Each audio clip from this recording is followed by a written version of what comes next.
दुनिया के अंदर से कम्युनिज्म समाप्त हो गया है और देश के यशस्वी गृह मंत्री अमित शाह जी ने घोषणा की है कि मार्च 2026 तक भारत से नक्सलवाद और माओवाद पूरी तरह समाप्त हो जाएगा।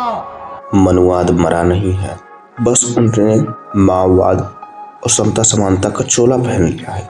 योगी आदित्यनाथ कहते हैं नक्सलवाद, माओवाद और कम्युनिज्म अब खत्म हो चुके हैं, लेकिन सवाल यह है कि क्या सच में यह विचारधारा खत्म हो गए हैं या फिर उन्होंने सत्ता का नया चेहरा पहन लिया। कम्युनिज्म कहता है समानता चाहिए, माओवाद कहता है कि शोषण के खिलाफ संघर्ष जरूरी है, नक्सलवाद कहता है आवाज उठाना ही इंसानियत है। तीनों विचारों का मकसद एक, अन्याय को तोड़ना और बराबरी की जमीन तैयार करना। जब योगी आदित्यनाथ कहते हैं कि ये सब खत्म हो चुके हैं तो असल में कह रहे हैं कि अब किसी भी प्रकार की कोई समानता व समता की बात नहीं किया जाएगा। केवल जो हमारे ब्राह्मणवादी ग्रंथ, मनुवादी ग्रंथ में लिखा है उसी हिसाब से हम लोग चलेंगे। लेकिन जब तक भारत में बहुजन समाज जिंदा है तब तक उनके मंसूबों को कायम नहीं होने देगा।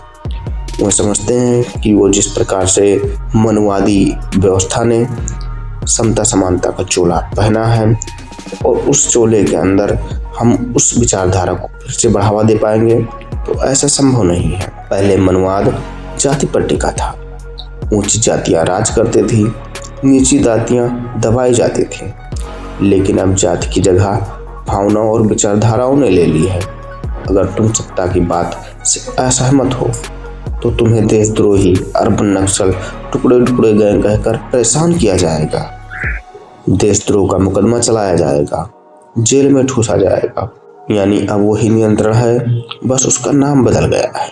लेकिन आप जैसे मनवादियों को यह भी जान लेना चाहिए कि जो विचार पहले बंदूकों से लड़ रहे थे अब वही विचार शहरों में किताबों, सोशल मीडिया और सवालों के रूप में लौटे।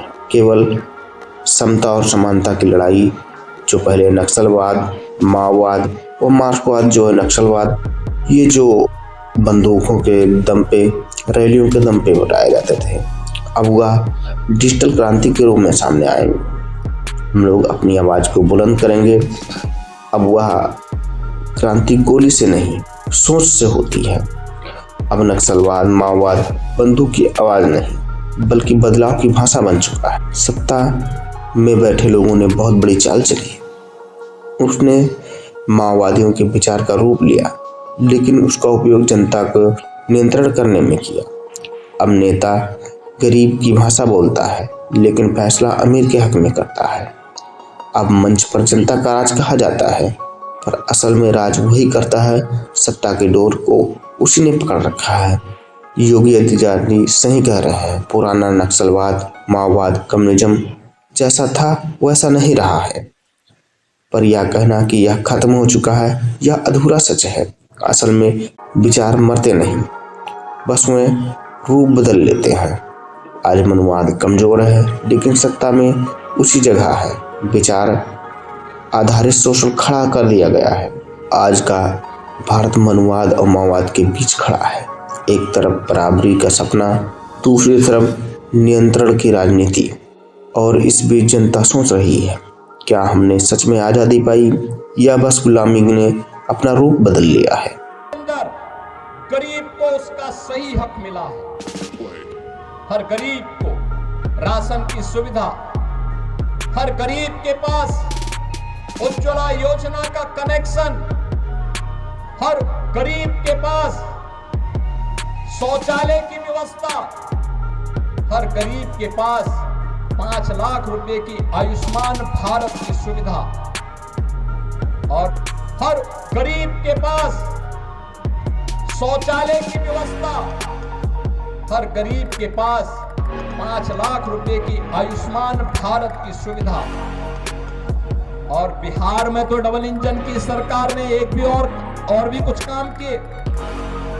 हर माता के खाते में अभी नगद धनराशि देकर के उन्हें स्वावलंबन के पथ पर अग्रसर करने का एक नया कार्य और प्रारंभ हो गया है। आप मुझे बताओ, ये मोदी जी के मार्गदर्शन में और नीतीश जी के नेतृत्व में बिहार के अंदर आज ये सभी कार्य युद्ध स्तर पर आगे बढ़ रहे हैं। ये कार्य हो रहे हैं। ये कार्य तभी होते हैं जब नारा होता है सबका साथ और सबके विकास का। और इससे पहले 2005 के पहले क्या होता था? सबका साथ लेकिन परिवार का विकास, एक परिवार का विकास होता था। अब उस परिवार के विकास को भी पीछे छोड़ करके फिर से ये लोग दोहराना चाहते हैं कि सबका साथ तो हो लेकिन माफिया का विकास हो। फिर से माफिया को पनपाने का कार्य हो रहा है। बहनों और भाइयों, माफिया को पनपने नहीं देना है। माफिया को पनपने नहीं देना है। दुनिया के अंदर से कम्युनिज्म समाप्त हो गया है और देश के यशस्वी गृह मंत्री अमित शाह जी ने घोषणा की है कि मार्च 2026 तक भारत से नक्सलवाद और माओवाद पूरी तरह समाप्त हो जाएगा। तो याद करना, नक्सलवाद और माओवाद को समाप्त करने के लिए डबल इंजन की सरकार चाहिए।